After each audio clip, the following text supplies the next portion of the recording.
اهلا بيكم في حلقة جديدة من قناة مع بعضينا. النهاردة هنعمل براويز. ايوه براويز، بس ايه تحفة، وفي الاخر مفاجأة. يلا بينا نبدأ مع بعضينا.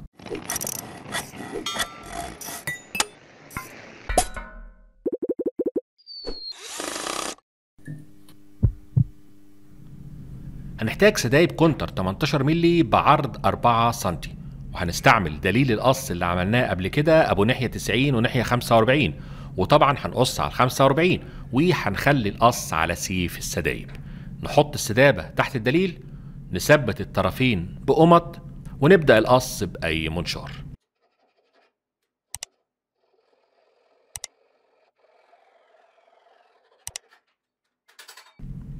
القصة شكلها حلو. بالمتر بقى هنعاير طول جنب البرواز 26 سنتي ونص، ونحط علام، نقلب السدابة ونبدأ نقص الطرف التاني. خلينا نشوف كده القائمية. الله ينور.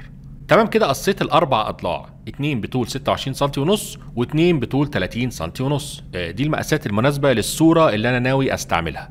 ناخدهم بقى ونطلع على الفريزة باستعمال بنطة حفر. عايزين نحفر شفة توصل لنص البرواز تقريبا وبعمق نص سنتي.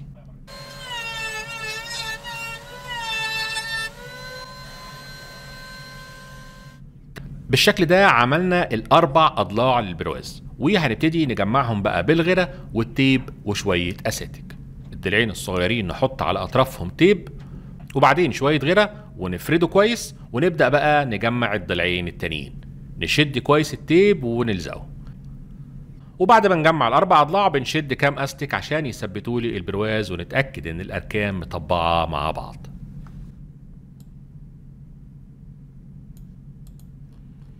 على الراوتر تاني نركب بقى بنطة 4 مللي، وهنبتدي نحفر في نص طرف البرواز بس بميل أو بزاوية 45 تقريبا.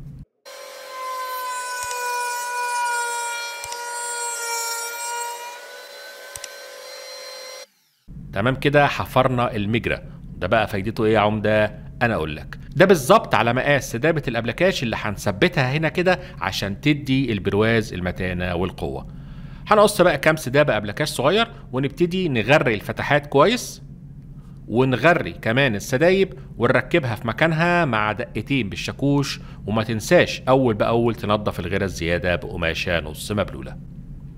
تمام كده كله نشف. هنشيل بقى الزيادات بالمنشار، نقص ونلف، نقص ونلف، وبعدين نقلب ونقص. هتقع الزيادة، او طبعا تقدر تستعمل العفريت، اسهل بكتير من المنشار.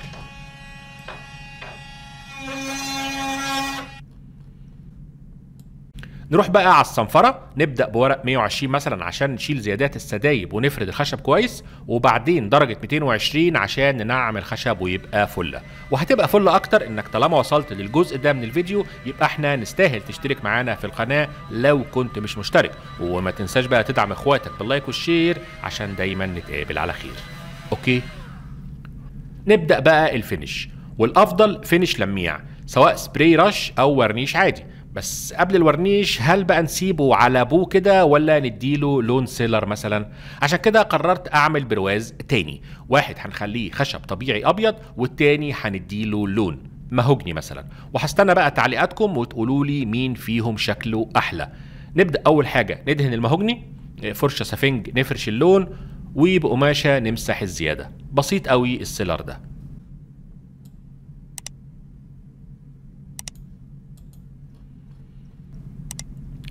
عمل بقى ما اللون ينشف، خلينا نرش البرواز التاني. فهنجيب ادوات الرش، الدايره الدواره بتاعتنا وكام قطعه خشب فيهم مسامير زي ما اتعلمنا من فيديو قصاقيس الخشب.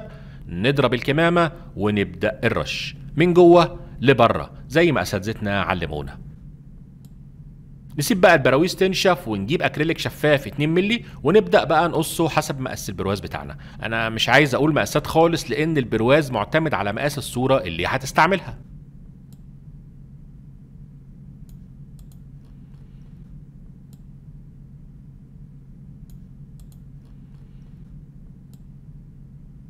بعد كده بقى جبت الصورة نفسها مع الاكريليك، وهبتدي بقى اساوي مقاس الصورة على مقاس الاكريليك نفسه عشان يبقوا نفس المقاس.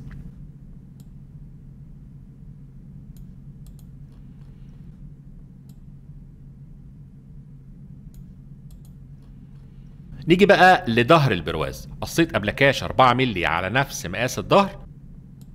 اسهل طريقه تعليق هي التعليقات دي، كنا شرحناها قبل كده في فيديو هسيبه لكم في وصف الفيديو. نقدر نعلق 2 بس البرواز خفيف فهنعلق واحده في النص بالظبط.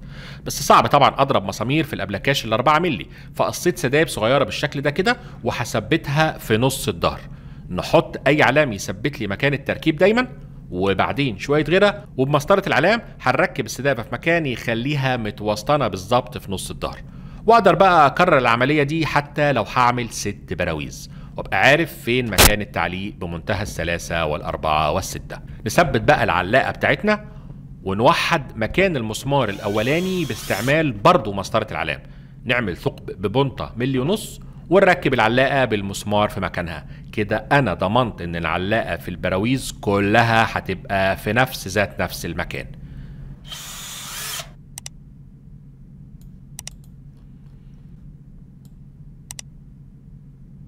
تمام كده، ركبنا العلاقه والمسمار بيشبط فيها بلطافه.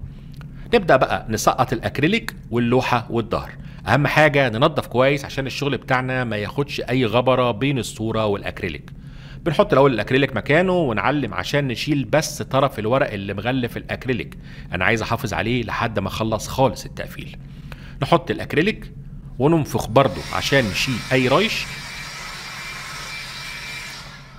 نرفع بقى ورق التغليف شويه ونحط الصوره. الاكريليك هيبقى لسه فريش وهيشفط الصوره وتلزق مكانها وما يبقاش فيه اي فراغات.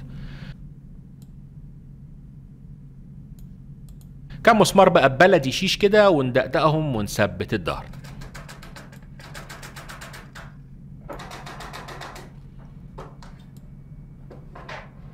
نشيل الورق. والله ينور يا عمده. طب والله حلوه كده. اول برواز، وده البرواز التاني. اسكت؟ لا طبعا، عملت كمان 4 براويز مشكلين ما بين ابيض ومهوجني، بس محتار بقى ارتبهم الابيض فوق والبني تحت ولا اعملهم زجزاج. اظن الزجزاج افضل. بقى عندي 6 براويز بكل انواع الكلاب اللي بحبها. مسمار بقى بفشر وهعلق البراويز على الحيطه بالترتيب اللي حسيته احلى. برضو البراويز ليها هيبة، وموضوع تظبيط مكان التعليقة خلاني اقدر اعلقهم بسهولة وبشكل نظيف ومترتب. الركن ده في الورشة بقى معرض. حد شاف الفيديوهات اللي قدمناها فيها الافكار التانية اللي قدامكم دي؟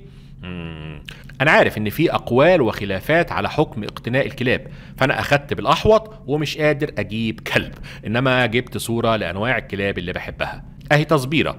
ايه رأيكم بقى في كلابي؟